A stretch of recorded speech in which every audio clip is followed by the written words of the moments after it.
Sejak pandemi COVID-19 melanda Bali sampai sekarang, ekonomi masih tetap terpuruk. Berbagai sektor, termasuk pariwisata, sangat terdampak. Diharapkan seluruh pemangku kepentingan terkait saling bahu-membahu untuk mengatasi kondisi ini.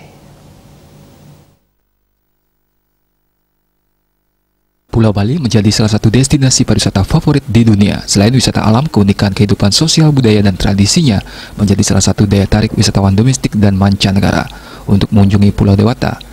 Semua itu tak lagi terlihat sejak pandemi COVID-19 melanda tanah air Maret tahun lalu. Jalan-jalan lengang, toko-toko, kafe, dan restoran sepi kini menjadi pemandangan sehari-hari. Sebagai daerah yang sektor perekonomiannya sangat bergantung pada pariwisata, Bali menjadi daerah yang paling merasakan dampak pandemi COVID-19. Meski serangkaian peraturan diterapkan demi menyesuaikan dengan tatanan kehidupan baru, secara umum kondisi pariwisata Bali dinilai masih sepi dari turis.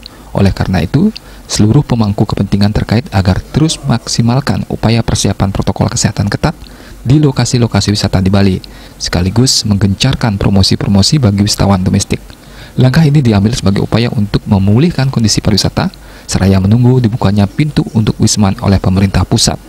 Seluruh komponen masyarakat diminta selalu menerapkan prokes dengan baik dengan gotong royong yang baik. Diharapkan pandemi ini akan cepat berlalu sehingga pariwisata Bali bisa bergeliat kembali dan perekonomian pun pulih kembali.